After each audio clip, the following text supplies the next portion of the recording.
these two moths. They look quite different, don't they? But they are exactly the same species.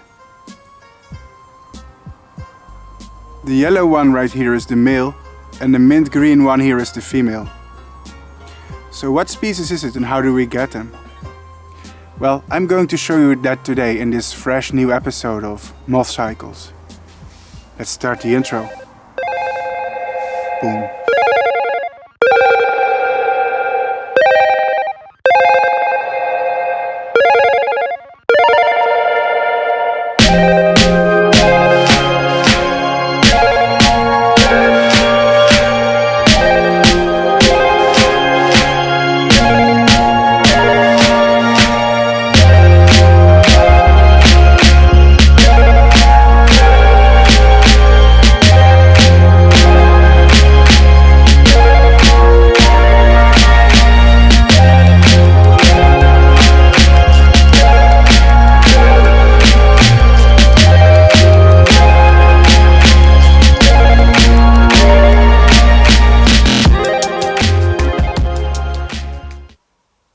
As usual, this species arrived to me as eggs. I found that the eggs of this species are quite easily incubated at room temperature. In this case, room temperature refers to 21 degrees Celsius.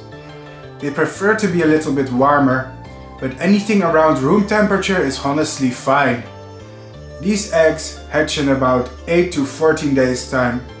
In my opinion, they don't need to be sprayed with water excessively, although a little misting can help them sometimes. Upon hatching, I transferred the babies to a plastic box containing leaves of one of their favorite food plants, sweet gum or liquid umber.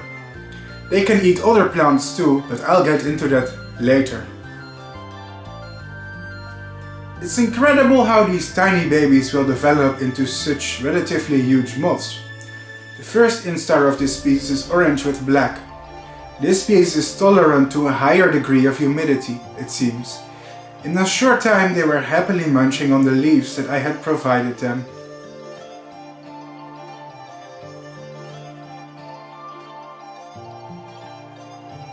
In a short time they shed their skins to the second instar. The second instar is easy to recognize since it is bright orange. The moon moth species that we are looking at today is one of the faster growing species of moon moths, and they will go through the first instars in a breed.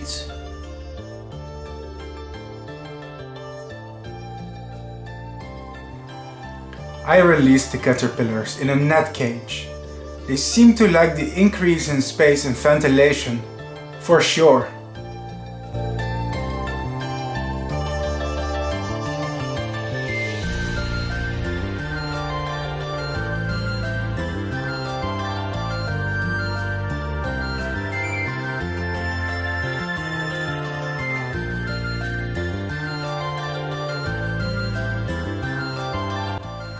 This is instar number 3. Yes, they are green now, with orange tubercles. We are just a few weeks in right now and it's crazy how much their appearance keeps changing constantly. I made sure to give them fresh leaves every few days and a lot of attention and utmost care.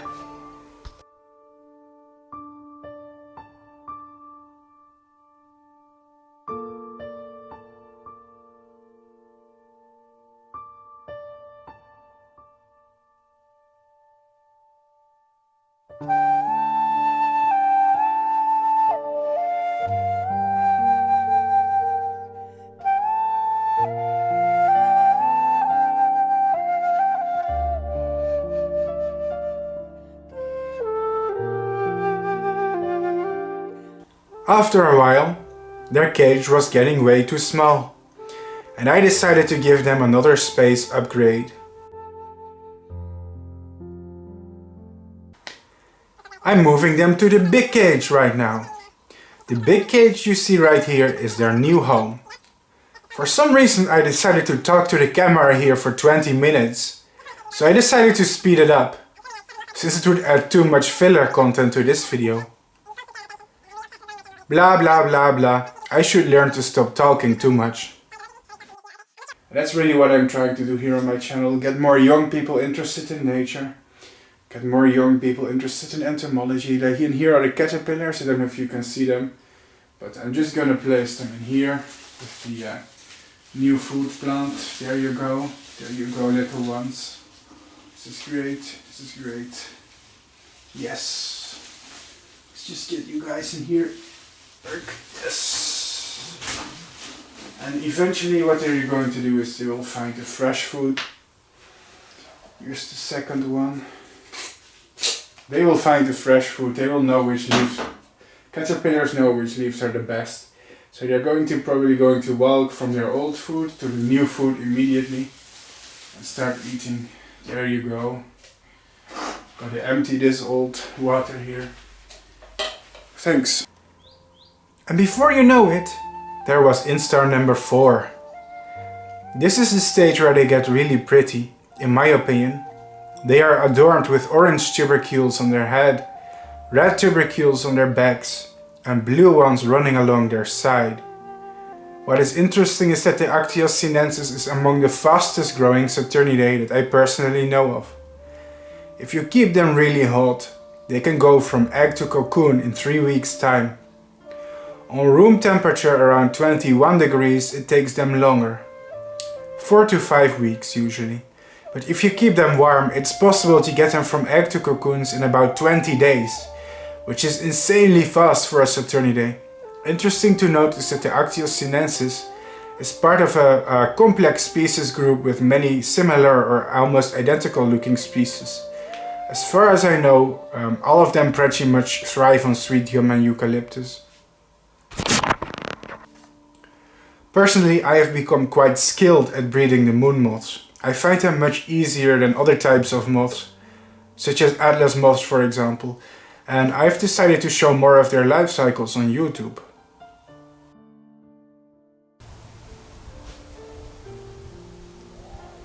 As you can see, most of these dudes are doing pretty well. Check that out, huh? So, I think that within 2 weeks they'll be cocoons. Oops! And these are just the 4th instar. But this is one of the fastest growing Saturniidae on Earth. And they can go from egg to cocoon in 4 weeks or less in some cases.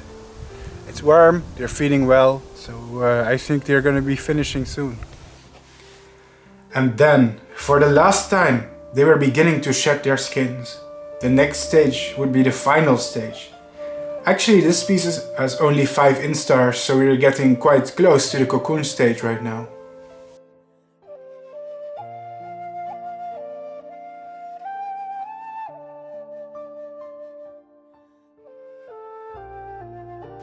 And there it is, instar number 5.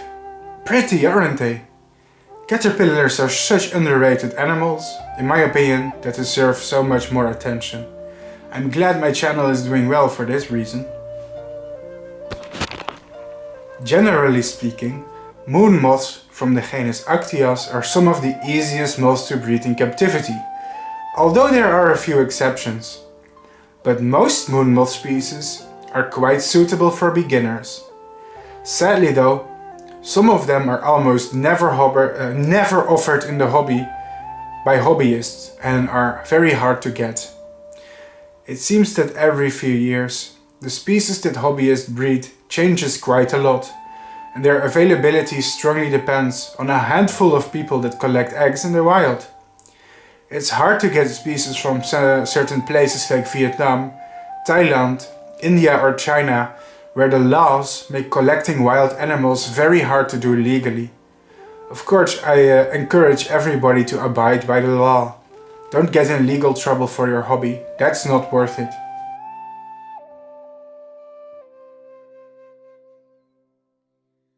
It was getting time to put them into an even bigger cage, since due to their increasing size they were getting overcrowded.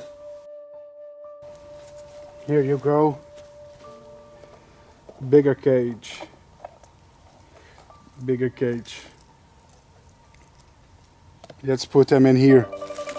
Hope they disperse and don't sit together. Point is that they will have some space and privacy. more than they had before. So let's see how that works out. Just putting the caterpillars in the new cage. See if that works.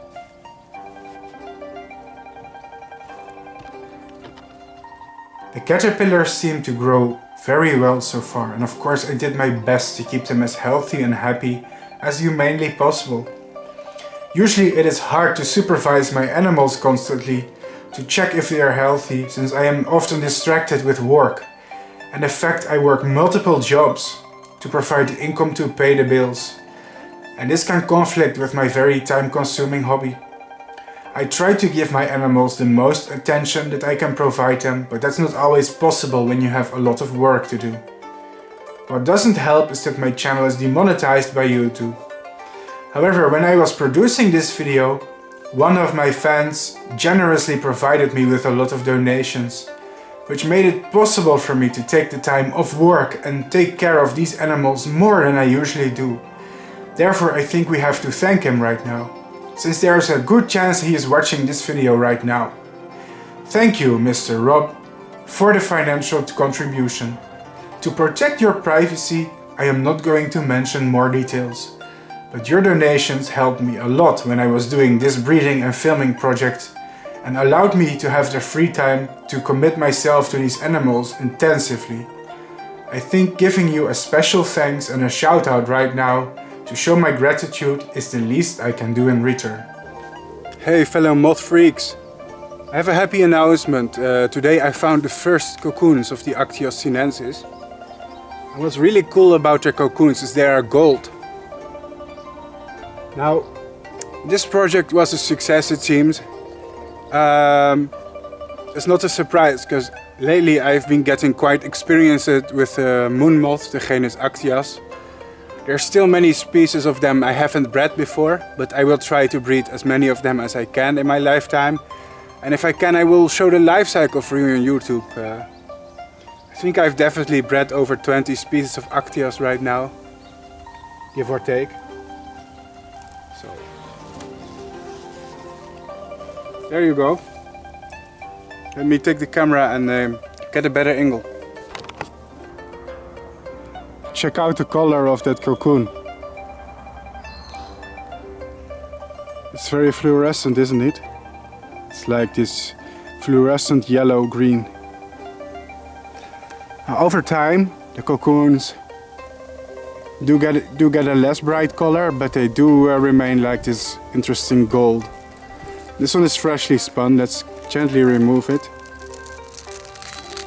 Very gently. There you go.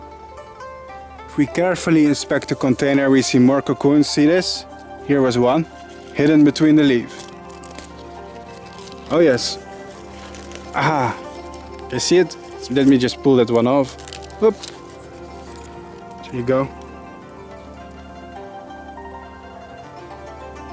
It's one cocoon. I immediately see another cocoon here in the back. They really neatly hide them, sometimes like this in the leaf. So, there you go. Yes, very nice healthy cocoon. Let's harvest our produce. See another one here in the back. Come here.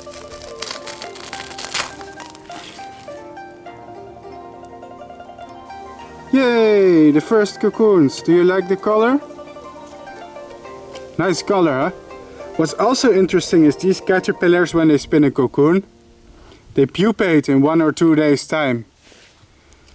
When it comes to other silk moths, when they spin a cocoon, sometimes it takes 1 or 2 weeks for the caterpillar inside the cocoon to actually pupate.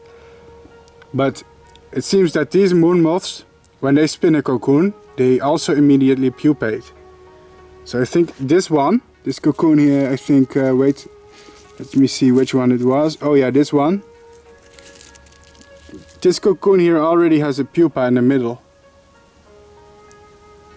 I can, it's hard to see on camera, but I can look inside it through the holes, and this cocoon is 1 day old and it's already a pupa. That's crazy, huh? Really nice. Amazing! The first cocoons. What a joy! But the rest of the caterpillars still had to grow a little bit more. Just a little bit though, because a short amount of time later I already started finding more cocoons. Searching for cocoons is always like an Easter egg hunt to me.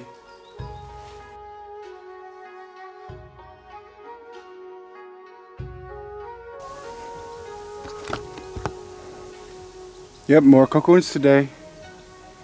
Oop.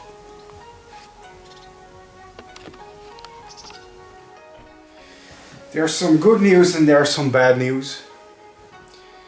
The good news is that the cocoons of the Actias sinensis always hatch in about, well, 3 to 4 weeks time. It's a super fast developing species. So even though they just cocooned, we can see adults very soon. So if you want to know how to let the adults hatch, place a moisture absorbing towel in a pop-up cage for insects and place the cocoons on the floor. 1, 2, 3, 4, 5, 6, 7.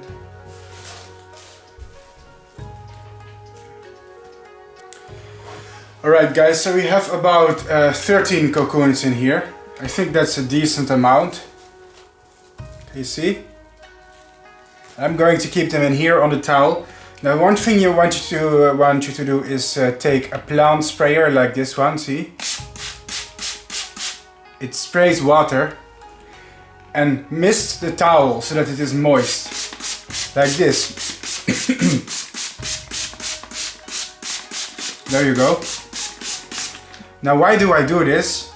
Because keep in mind this species comes from a subtropical climate. And where they come from, they prefer humidity, to be honest. So it's not essential, but it prevents them from drying out, which can happen on room temperature conditions sometimes. Just keep them humid. And these 13 cocoons should be moths very fast in a few weeks' time. That's good news and bad news. It's bad news because this species is 100% unable to hibernate.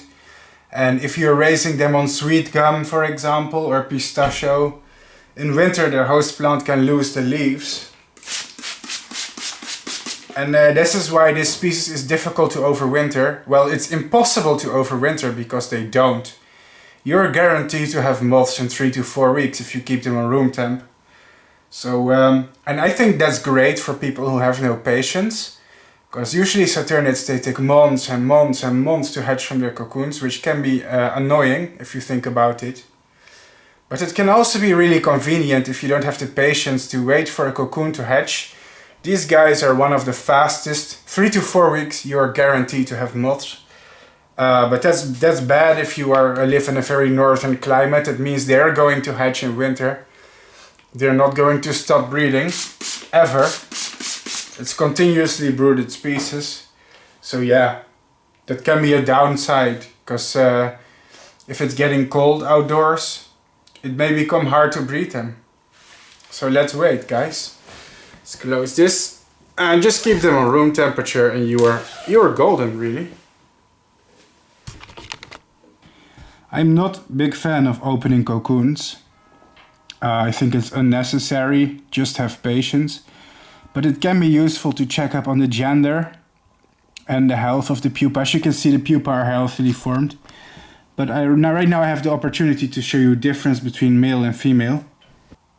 Here's a fun fact. Do you see the white crown on top of the head of this pupa? Between its eyes, this white patch here, the yellow white patch that you are looking at. See? Can you see it? This is referred to as the crown. And this can only be found in certain saturniids that are related, so you can see their evolutionary relationships. It's found in the genus Actias, like the one we are breeding today, Actias sinensis. But I believe also in Graelsia. I believe also in Anterea, also in genus Saturnia. It makes sense because these genera are strongly related. And I'm not sure why it is. One theory I read was that they are light-sensitive cells that allow the pupa to see light. And maybe they keep track of day length. Now keep in mind this is completely unscientific and I could be wrong here. Okay, I don't have a source for this. This is from top of my head. Anyway, as you can see here we have a male and a female pupa. Can you see the difference? The female pupa is left and she is much bigger than the male. The male pupa is on the right and he has much bigger antenna. And the reason I removed them from the cocoons just to inspect their health. See? And as you can see they're wriggling. This is very good. It means they're super healthy and bursting with life. So we're just gonna have to play the waiting game. In about 1 month we're going to see beautiful moon moths, if all goes according to plan. I'm not going to open the rest of the cocoons though, only those two. Another fun fact is the beautiful green color of the cocoons that goes away when they become older. Here you can see the fresh cocoons and the old cocoons, and the old ones they just become silvery brown.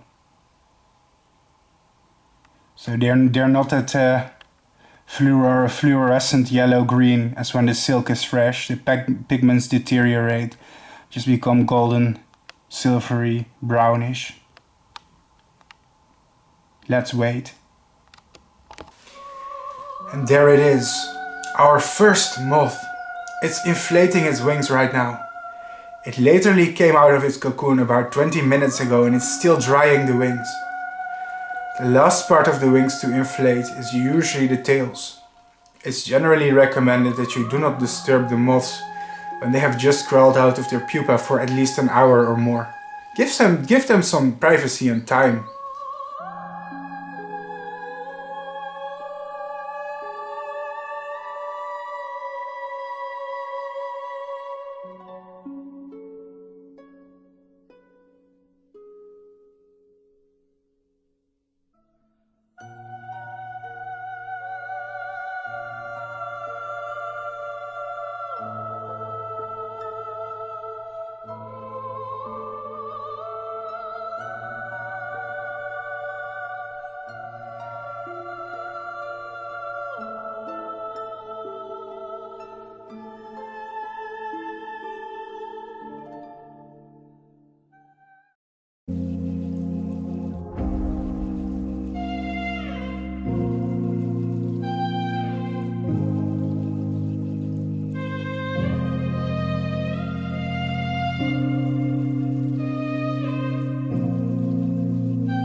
There you go, a beautiful male of the golden moon moth. This male is actually one of the 3 males that hatched last night.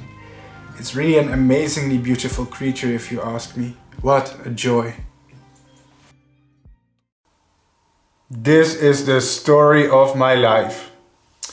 The first 3 moths are out and of course they are 3 males. There's one thing I don't like about breeding silk moths. And that is, it doesn't matter how good you are, it doesn't matter how skilled you are at it. If you have bad luck, you're still not going to succeed. Now, as a breeder, I have control over how many caterpillars die and how many live. If I'm a competent breeder, many will survive. If I'm an incompetent breeder, then many will die. But one thing I cannot control is the ratio of males and females. And one thing I can also not control as a breeder is when they are going to hatch, because that is intrinsically a little bit random and sporadic. So if I have really bad luck, they could all be males. If I have really bad luck, all the males could hatch before the females. Now I don't want to complain yet, because we farmed, I think it was 13 cocoons, and this is just 3 out of 13. That means we have 10 cocoons left.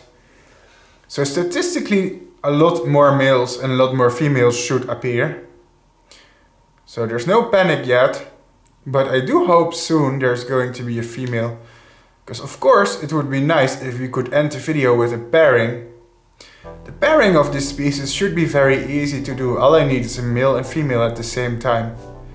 But we need luck for that to happen. It is a very nice species though, isn't it? They're like this diamond shape. It's very typical for Asian moon moths. Well, actually most species of moon moths are Asian, except the Actias luna and Actias truncati pennis from the United States and from Mexico. The United States only has 2 species of moon moth, and the status of one of these moths is even unclear as a species. And like all the other species, just live in Asia. Really nice creatures. The female, she's more mint green, bluish, but she has yet to show herself. The moth here that is sitting on my hand is the oldest moth out of all 3 specimens. He is the first one that hatched. And as you can see, he is missing the tails on his wings. Can you see it? Here, this one have tails. Here you have to see the tails. But the tails here are broken. And that's actually quite normal. It happens often, especially in captivity. You see, the paradox about moon moths is that moon moths are some of the prettiest moths that exist on our planet. Of course, beauty is quite subjective, so that's quite a statement. But in my opinion, they are. These are really one of the most beautiful moths that our planet has to offer us. But they are also among the most fragile. So the frustrating thing about being a breeder of the moon moths is that you can expect your moths to look awesome for 1 or 2 days, and after that they start losing their tails. The scales will rub off, they will have dirty spots. Some of them even lose legs or antennae, and eventually they're just gonna shred their wings. It's kinda poetic, isn't it? Something about the fact that beauty is intrinsically fragile, blah blah blah. So there you go. Of course, it kinda looks ugly to the human eye. I still find this male beautiful though. He is not ugly to me. I like him still. But whoop! Guess he was camera shy. But you know what I mean, right? Funny thing about these tails is that they're actually supposed to break off. One of the things that these tails do is they're a distraction for predators. And when a predator grabs them, they will break off and the moth will escape unharmed.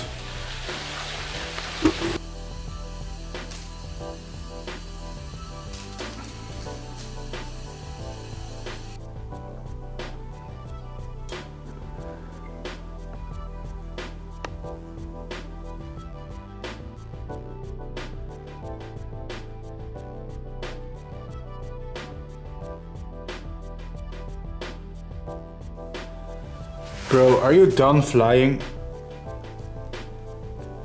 Oh. Oh look, I'm wearing matching colors. I didn't even notice. Now here's a life hack. Right now I'm in my basement. I keep these guys in my basement. Why is that? Well, that's a life hack for you. You see, my basement here is pretty cold.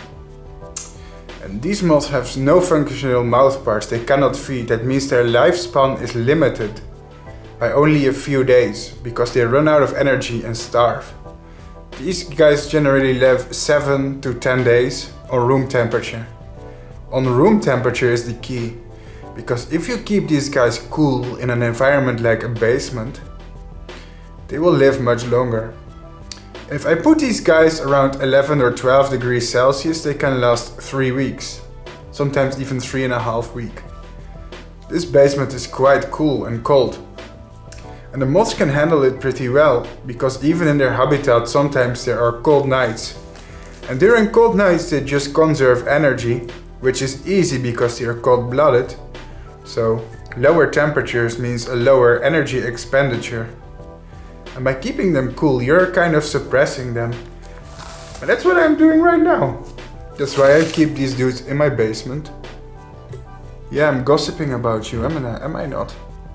That's why I'm keeping these dudes in my basement right now. I'm suppressing their body temperature so they can live longer. The moment a female hatches, I bring them upstairs on room temperature and they become very active and willing to mate. And will quickly pair with her, I hope. If a female hatches, that is, we could also just be unlucky and have no female at all. I haven't checked the pupa for males and females, so it's gonna be completely random. I could have 13 males. If we have really bad luck, I don't think so. I think there should be a few females in there. Let's wait and see what happens.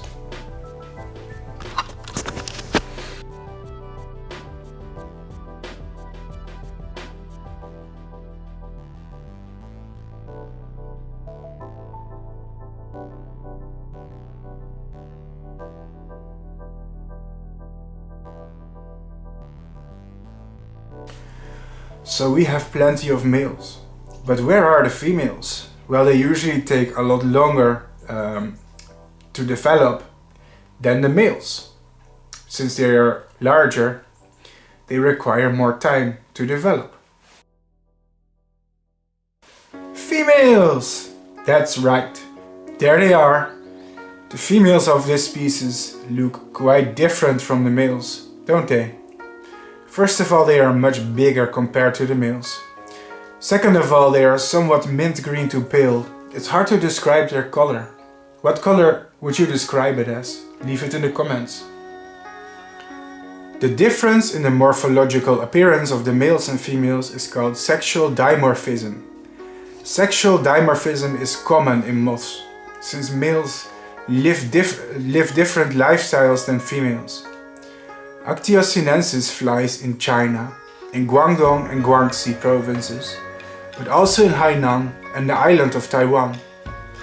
It used to be described for Laos, Vietnam and Cambodia, but a publication in 2009 kicked up some confusion with the description of a new species, Actias sinensis. Actias sinensis, I quote, has slightly longer tails, a large basal area on the forewing, and a postmarginal line that is straight and not slightly outward curved around the cell. Despite that, both species look extremely similar, and I'm not sure where the distribution of Actias sinensis stops and the Actias sinensis begins in Asia, except for the fact that the nominotypical population of sinensis was described from China. Actias sinensis also has a unique subspecies in Taiwan, Actias sinensis subaurea. Sinensis is a part of a species complex that has a few similar looking species that can be hard to separate based on their appearance alone. The habitat of this moth is subtropical, mid-elevation mountainous forest. Here the species is presumed to feed on multiple plants such as liquid amber formosana, known as Chinese sweet gum, but also Cinnamomum camphora or camphor, and various other plants presumably. Their natural flight time is March to April and July to August in 2 different broods, possibly with a short diapause until spring. This species hibernates, but only under very mild subtropical conditions. In captivity, keeping the cocoons cold is an easy way to kill them. They much rather need to be cool, but this species is difficult to overwinter. If kept warm and around 20 degrees Celsius, this species will be continuously brooded. It's possible to produce 3 to 4 generations a year if you keep them really warm and have host plant available all year. I had 4 males and 4 females, but some of the males are pretty old and on the verge of death. I selected one healthy male and one healthy female and put them in cages separately in pairs. One tip is to never add too many females to a single cage, since they will produce an overdose of pheromones. I usually place 1 or 2 males together with one female. I observed them at night with my fancy night vision camera, but I didn't directly observe a pairing. However, several hours later I already had the jackpot. Wow, hey there guys, can you see this? This is the pairing of Actias sinensis. As you can see, the yellow male here is attached to the bluish female. And here's the exciting thing, I've been breeding this species for years and this is the first time I've seen a pairing. I don't know why that is. This is not the first time I paired them, it's the first time I've seen a pairing. Let me repeat that, this is not the first time I paired them, this is the first time that I have seen a pairing with my 2 eyes. And that's because this species seems to pair very short, for a very short time, very early in the evening. It is currently, well, I think it's about 90 degrees Celsius. It's about 11 o'clock in the evening. And I just got these 2 pairing when I switched on the lights. As you can see, the abdomens are firmly attached.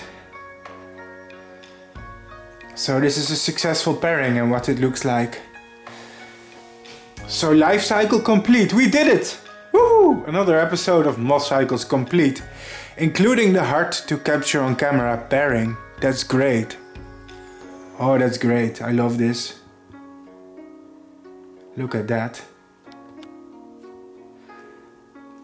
Another successful breeding by the Moth King. I actually managed to take the pairing moths out of their cage. This is something I absolutely do not recommend. If you see your moths pairing, leave them alone. The pairing is very easy to disturb if you are not gentle enough with them. And what will happen is the female, she could get let go and the pairing is disturbed. I'm a professional, at least I pretend to be a professional online. You don't have to believe me, but I know how to handle these moths. And now here you can see how the female is hanging under the male. Can you see it? Their abdomens are just attached like this. And that's how you know there's a successful pairing. As you can see, the female, she's just hanging in the air. Can you see it? She's not supporting herself at all. She's just dangling below him. And that's how silk moths or ternids usually pair. How long they pair depends on the species. Some species pair for 24 hours and some for like 30 minutes. Pairing of this species seems to be short. I rarely observe it. But here you go. This is the pairing of a silk moth. And the female is just going to lay hundreds of eggs from now on and produce a second generation for me that I can keep breeding. It's that simple, guys. Again, what I am doing right now is something I 100% do not recommend. Do not touch your moths if they are pairing. That can so easily disturb the pairing. I have handled thousands of silk moths in my life, so I know exactly how to manipulate them without scaring them. This is a beautiful moment. I didn't expect to capture this on camera. What a beauty, huh? Super. Alright, it's best to place them back now so that they can finish the job for me. I will do that by turning the cage upside down, placing them on the bottom of the cage like here. And when I turn it upside down again, there you go, they're still pairing, can you see it? So, there you go, the pairing is not disturbed. See my Saturnid handling skills? They've evolved a lot, as you can see. Wow, pretty cool to end this episode with a successful continuation of the life cycle. Several days later, the moths are almost dead. Some of you wondering, what do I do with my dead moths? I throw them away because, as you can see, they become quite ugly if you let them live their natural life in captivity. The perfect looking moths that you see for sale online, they are killed for that purpose, okay? If you keep them alive, they won't look that perfect. Now the male, miraculously, is still a little bit alive, as you can see. He has some fight left in him, I guess. But I don't think he's going to live much longer than a single day. His life is basically over. But he did fulfill an important task. He fertilized the females. Females, as you can see, are as dead as they can be. Like 100% dead. But they left a present for me. Eggs. That's right. So I do think it is time to go and collect some of the eggs. So I have a container with me here. Here on the floor there's some eggs. We can just grab them like this. And if the pairing was successful, yeah, these eggs should hatch in 2 weeks. It's gonna be a challenge. So you can see some of the eggs have been deposited as well. Oh man, can you see it? This is really annoying to film. So you can see some of the eggs have been deposited here on the sides of the container as well. Just gonna take those off. Ignore the male who is going crazy. He may fly through the camera image. He's the father of these eggs, which I am right now collecting here from the ears and tail from the sides of the container. So let's see if this has worked. Put them in a better container later, I guess. So yes, you want attention, I know. Here's some more eggs. That's a lot of eggs. If I am successful, hundreds of new babies should appear pretty soon. I am excited.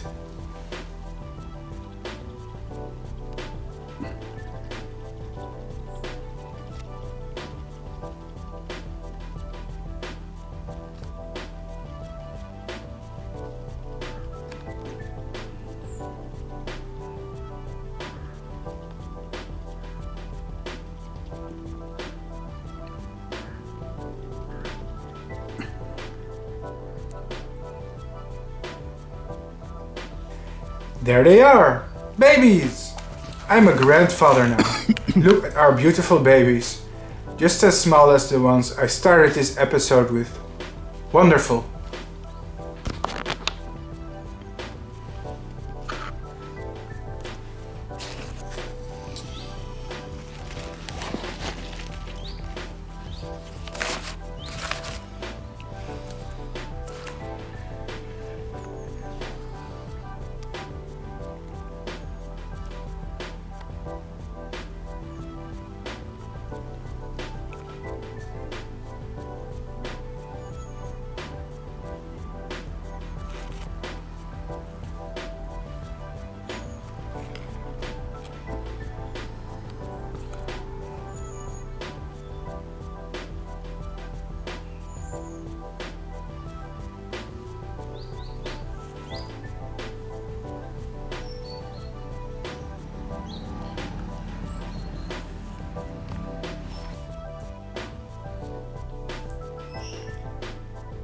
Rest in peace.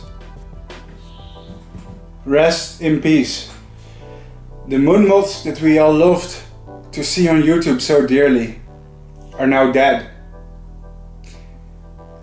That's the sad part about breeding moths. They live for a really short time. As you can see, they're just about as dead as they can be. See that? Goodbye, friends. But the next generation, it lives on. Their spirit lives on in the next generation of babies. We completed the life cycle perfectly on YouTube. And I'm very happy about this, because now I can breed another generation of these beauties. But it does mean that this is the end of the filming project of this MothCycles episode, because there's nothing I can show you anymore. I showed you the eggs, I showed you the caterpillars, I showed you the cocoons, I showed you the males and females and even pairings. So that concludes the filming part of this part of MothCycles. But I do have a nice biology lesson for you. Let's continue.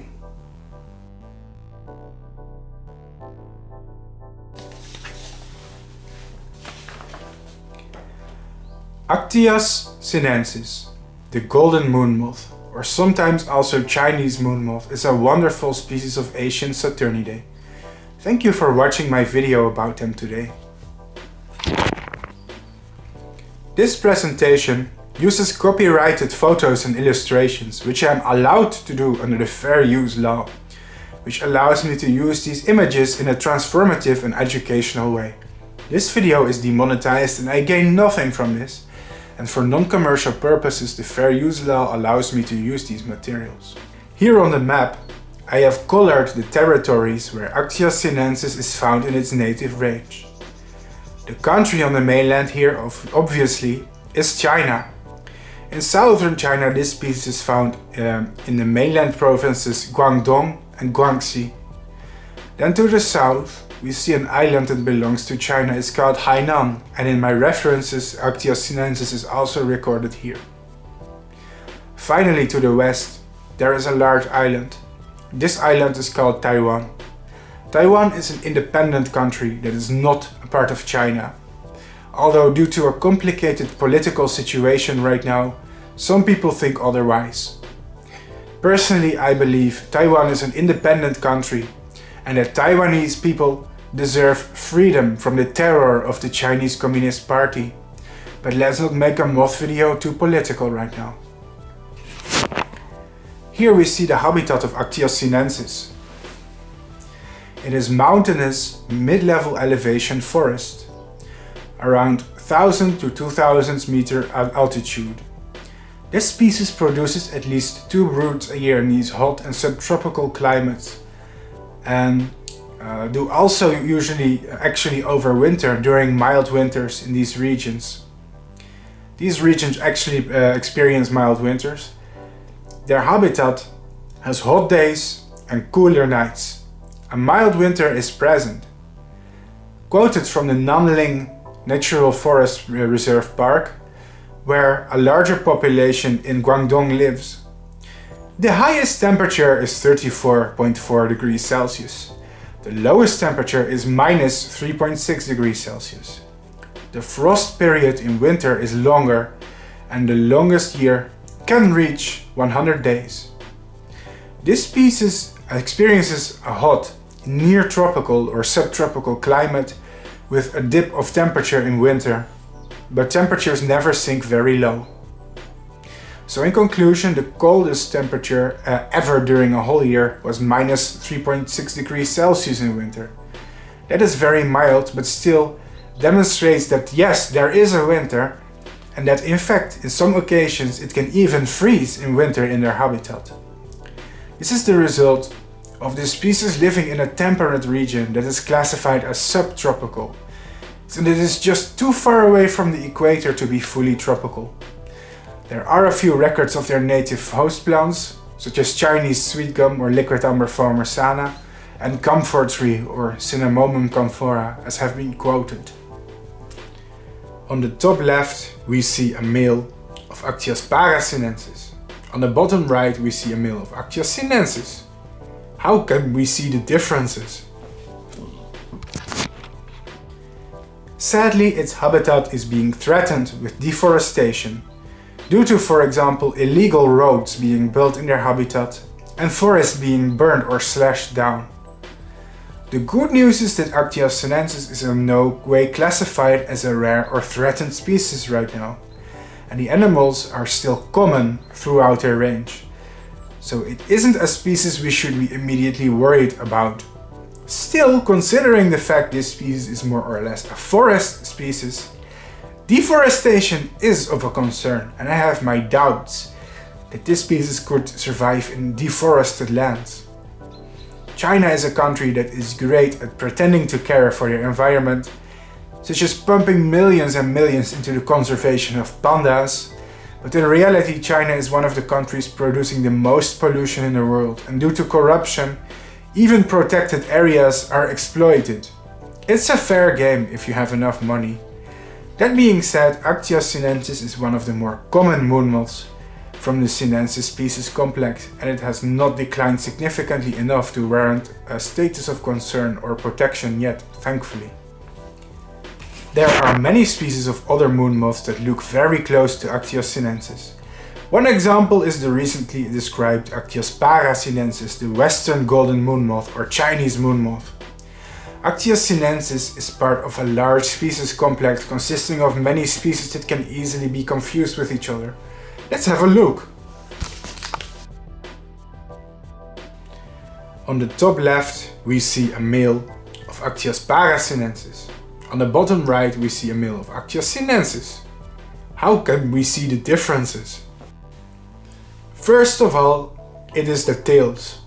True Actias sinensis have thick and broad tails, while Actias sinensis has thin and long tails. Second of all, the ocellus or eye spot. The ocellus of sinensis has a V-like curve, while the one of true sinensis has a round U-like curve. Can you see it? The direction of the slightly less curved fore-wing postmedial band is more straight and always parallel to the submarginal band in Actias sinensis, whereas in Actias sinensis the postmedial line forms a short arc around the fore-wing ocellus and is thus further from the submarginal line near the inner margin and the costa of the wings. Second of all, these species fly in totally different countries. Actias sinensis is recorded in Bhutan, India, Thailand, Laos, Vietnam and maybe even Cambodia too. Actias sinensis is recorded in China and Taiwan. See the difference? In the wild, they would never fly in the same location. But perhaps the biggest difference is that Actias sinensis is actually a tropical species, since the countries where it lives are near the equator. Actias sinensis is actually a temperate species because southern China and Taiwan classify as subtropical. What does that mean? It means that sinensis is actually a species that experiences a winter, while sinensis does not, because the habitat of sinensis is too far removed from the equator to experience constant warmth. Fundamentally, this makes a huge difference in their ecology, since we are talking about a tropical versus a temperate species. Actias sinensis has two subspecies. Actias sinensis, the nominotypical subspecies from Guangxi, Hainan and Guangdong, the red areas. However, in Taiwan it has a different subspecies, Actias sinensis subaurea.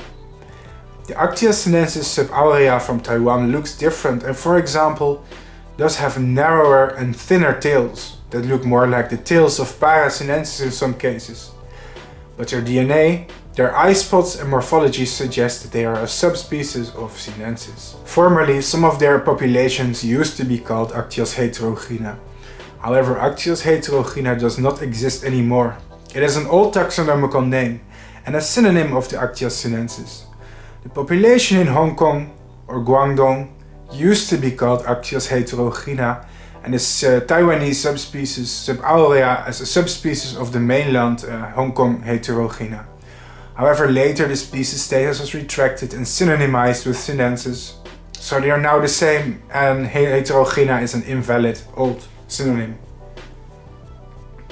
Let's look at the other species who are in this species group or species complex, who are similar in appearance but are actually different species in reality. Actias laotiana is found in Laos. This is a species that we know very little about. The caterpillars and food plants are unknown to science. but if you have an eye for detail, it's clear that their eye spots, their tails and overall color are radically different from both sinensis and parasinensis. There should be no confusion. Actias angulocaudata is described from the Hubei province in China. This is a species we know little about, and the caterpillars and food plants are once again unknown to science. But if you have an eye for detail, it's noticeable that their hind wings have an interesting straight, angular shape, and their ocelli are copper red, and hindwing tails have less strong markings. Actias australo-vietnama is known from southern Vietnam. This is a species we know little about, and the caterpillars and food plants are unknown to science. Notice a trend here? Notice how the eye spots are bright red, and the way the eye spots of the forewing are fused to the upper edge of the forewings with a bright red marking is unique. Clearly there are many species of moon moths that we know very little about in Asia, and maybe even a lot more undiscovered species. Science! More research is necessary. There are so many species of moths that we know so little about in this world, and sadly they get very little attention. My tip to my viewers is to read. Read the science. Read the publications. People often wonder how I know all this information because they can't find it on Google. The truth is that this information is not available on Google, and you have to try harder. Dig up the original publications and books, please. Of course, the reason my channel has become so popular nowadays is because a lot of people prefer to get information from the internet. I am happy so many people are using my channel to learn. But please know all this information is not original, and I read all of it myself in books and publications, and so can you. Google and YouTube should not be your only source of information. My channel is popular because I take information from books and literature and then I barf it up on social media, making it easier to find and accessible for a lot of people. But there is over 200 years worth of books, magazines and journals in which people have written about these moths that you cannot find on the internet. So look them up, people. Finally, I propose a change in their common names. Actias sinensis is called the Chinese moon moth, officially. But the common name Chinese moon moth is used for many different species too, such as Actias dubernardi, the Chinese moon moth. Therefore I propose that we refer to it from now as the golden moon moth instead. A name much more appropriate that it doesn't share with other species. Secondly, Actias parasinensis is referred to as the western Chinese moon moth, since compared to sinensis, its distribution is more to the west. I say this is utter nonsense. You see, Actias parasinensis is not found in China at all. It's recorded in Bhutan, India, Thailand, Laos and Vietnam. So it makes no sense to refer to it as a western Chinese moon moth at all. Imagine living in Mexico and people calling the animals in your country things like Southern United States butterfly, or living in the United Kingdom and people calling your species things like the West Ireland pigeon. It makes no sense. Therefore I propose that from now on we refer to it as the Western Golden Moon Moth. I have even been so bold to edit these new names into Wikipedia so people will use them from now on. I've done this with a lot of species that didn't have a common name. For example, did you know that the pink spirit moth, Actias rhodopneuma, is a name that I came up with? The current year is 2020. If you are watching this video in the future, the information could be less accurate. Science, especially taxonomy, is always changing, and species are often renamed, rediscovered or synonymized. If you are watching this in 5, 10 or 20 years time, please check up on the most recent publications before you use this information. So, guys, on my channel you can see a lot of life cycles of moths, right? A lot of life cycles of moths. A lot. But not all of them are called MothCycles. What's the difference? Well, on my YouTube channel, I can upload whatever I like. And I can use creativity. But if I call it a MothCycles episode, then it has 4 special elements. 1. It needs to have the whole life cycle, from egg to adult. But my other life cycles have this as well. 2. It has to have a review, an aftertalk. In every MothCycles episode I give myself a rating. How did the breeding project go? Were there any problems? That makes MothCycles and not a regular episode. So the aftertalk, the presentations I give, some education about the species, and a review where I give myself a rating, is what makes it MothCycles. 3. It has to be very detailed. In MothCycles I show all the steps along the way, including any problems that happen. When I make a regular video, not always do I show everything that happens. If one of them dies, for example, but sometimes I also skip parts. I skip certain instars, I skip the pairing, I skip the ending where they lay eggs and reproduce. Because if I want to make a normal YouTube video, it has to be a short video. And I have to cut out parts that are not essential. But in MothCycles I am transparent, I show everything that happens. So, MothCycles is special, really. And and number 4 is that it's structured in the rearing part, discussion part, credits, etc. It has the intro. That's basically MothCycles. So the rating, what am I going to give myself? The rearing was mostly problem-free. We didn't have major losses at all. I would give myself a very good rating on this one. No, that sounds like a narcissist, but I would give myself a good rating on... Ooh, armpit hair. But there was one problem. I did have 2 moths that came out crippled. Their wings did not properly form. Here in this clip that you're watching right now, you can see the deformed insects. I don't know what happened, but this is quite normal. If you are a moth breeder, a small percentage of your moths will come out like this. It's sad, but it happens.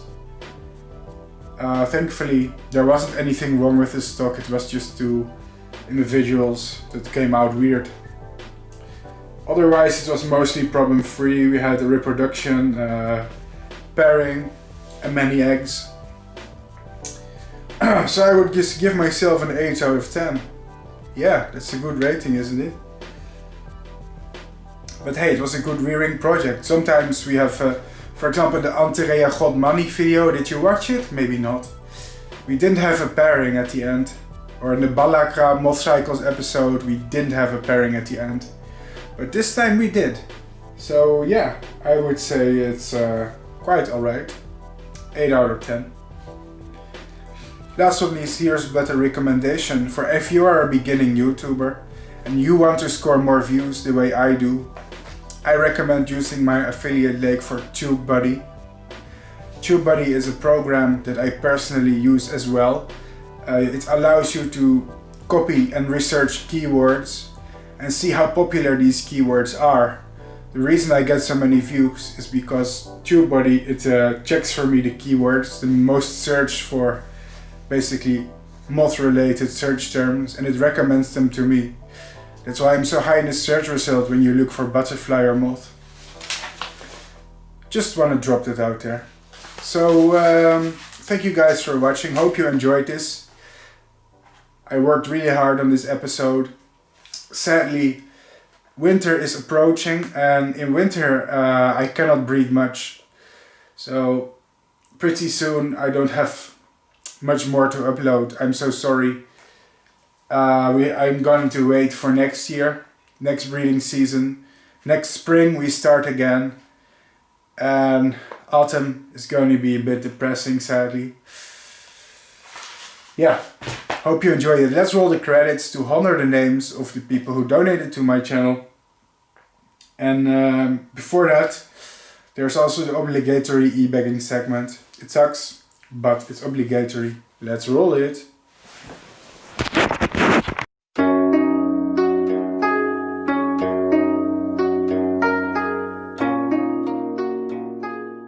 Ladies and gentlemen, don't look at my hair. Okay, I just got out of the shower an hour ago. It's not fully dry yet. But I can't be arsed waiting for it to dry to record this. I'm just going to record it anyway. My YouTube channel has a huge problem. Let's talk about this problem. It's called money. That's right, kids. Money. It sucks. It makes the world go around. It's complicated. And everybody needs it to survive. You see, here's the problem. YouTube has completely and permanently demonetized my channel. Normally when people watch your videos on YouTube and your channel is monetized, you get a little bit of money when people click on your videos. This is how big YouTubers that have thousands of subscribers can make such professional videos. Because they are making money by getting views. The more people watch their show, the bigger their budget and the more successful they become as YouTubers. Sounds easy, right? But YouTube has permanently demonetized my channel. That means when people click on my videos, I don't make a single dollar. And this is a problem because episodes like this MothCycles, they require a tremendous amount of effort. Filming in the life cycle of an insect, of a moth, it requires me well, first of all I have to obtain the eggs or the cocoons, which cost money, let's be honest. And then I have to film their progress every 2 days. That's usually what I do. I take my camera and every 1 or 2 days I film them. This process takes several months. And then finally, when the life cycle is finished months later, after feeding them, after taking care of them every day, after feeding them, it's a lot of work. And finally, I have months of footage that I all cut back into one short video. I guess that you could say that the MothCycles part of my YouTube channel is ambitious. Because I'm demonetized and I'm making here a web series that costs me a tremendous amount of time and effort. The only reason I can do this is because I have some very generous fans and followers who view my channel, and sometimes they send me donations. And that's how I do it. Therefore, basically, to be able to make stuff like this, I am forced to beg strangers on the internet for donations. And I wish I didn't have to, because I think it makes the quality of my video a little bit lower by adding internet begging segments to them. It sucks. I don't want to do this, but I have to. So I'm gonna have to ask you if you like the show, if you value my content, if you hope my channel exists in the future, because it is difficult sometimes, then consider becoming my sponsor. Donations are possible to send via PayPal, via Patreon, which is a subscription-based crowdfunding platform. I also have stuff like LiberaPay, Ko-Fi and other stuff. It's usually in the description of my video or in the comments. There are several options available where people can make a contribution if they want to. Of course, I completely understand not everybody is willing or able to, and that's completely fine. I welcome all my viewers, every single one of them. So please don't think I am here to get something out of you. If you are just here to watch my videos, I really appreciate that as well. I would be nowhere without my loyal viewers. I love every single one of you. It's sad that they live for such a short time, huh? Really sad. Anyway, this channel has gotten a lot of support over the recent few years. But breeding moths is a very expensive and time-consuming hobby. Right now, I'm getting about $400 a month in donations from my fans. If you ask me, that's an excellent amount. Oh my god, it's my phone. Shut up. Shut up. Yeah, it's probably crazy fangirl. I wish. No, where was I? Oh yeah, breeding moths is an expensive and time-consuming hobby, and currently I get about $400 a month in donations, which is a pretty good amount. It allows me to make videos like these, but my YouTube channel has actually never made money. It costs about $600 a month to run this channel. So I've been on YouTube for 7 years. I've been uploading videos for 7 years. I've amassed 20,000 subscribers, but shut the hell up. Stop disturbing me. Man, I should turn off my sound. Yes, shut up. Man, just send me a WhatsApp. What's it with boomers and having to call me all the time? So annoying. It's probably just spam. Anyway, what I was about to say is just this channel is a money sink for me. It costs me money to run it. But I do it because it's a passion project. And also because I believe if I grow it bigger and bigger and bigger and bigger, someday in the future it's going to pay me back all the effort I'm putting into it now. See it as an investment. I'm investing my money in growing my channel. And I hope that someday it will become big enough for me to do great things. And for it to be a positive trade-off, of course. That's my logic behind it. And I'm really just seeking, really not to make a profit, but I'm really just seeking, well, to get the money back that I invest in my channel, right? Of course, this is not always possible. But also, at least, I apologize for adding the segments like these to every MothCycles video.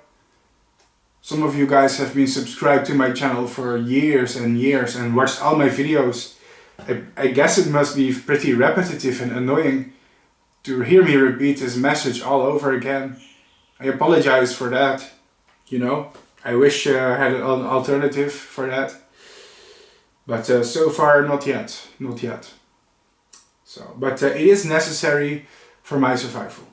Thank you guys for watching. Last but not least, my channel supports science.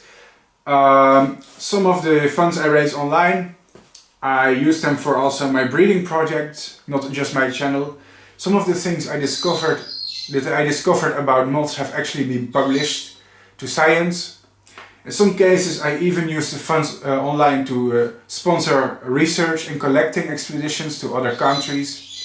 So it's just not me and my channel who benefits from it, it's also the insects who benefit from it. I've been a consultant for butterfly farms. I've even done small amounts of conservation work, consultancy. So I like to think that it's just not me who benefits from it, but it's also the insects themselves, because insects are declining. And I hope that someday my channel will be big enough for me to make a positive impact on their protection and conservation and convince more people how important and beautiful these creatures really are. And that as well, my friends, is not a free enterprise. That's it. Thank you for watching the video. Is there any other species you would love to see in MothCycles? If so, leave it in the comments. I can't promise to make it through, because there's over 215,000 species of butterflies and moths known to science, and I can't breed all of them in one lifetime. It's also not possible for me to get every species in captivity. But if you leave a comment, I can at least think about it and consider it, and if a lot of people ask me for a single species, I would be inclined to breed it much more. This was Bart Coppens out. See you next video, guys.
Male and female.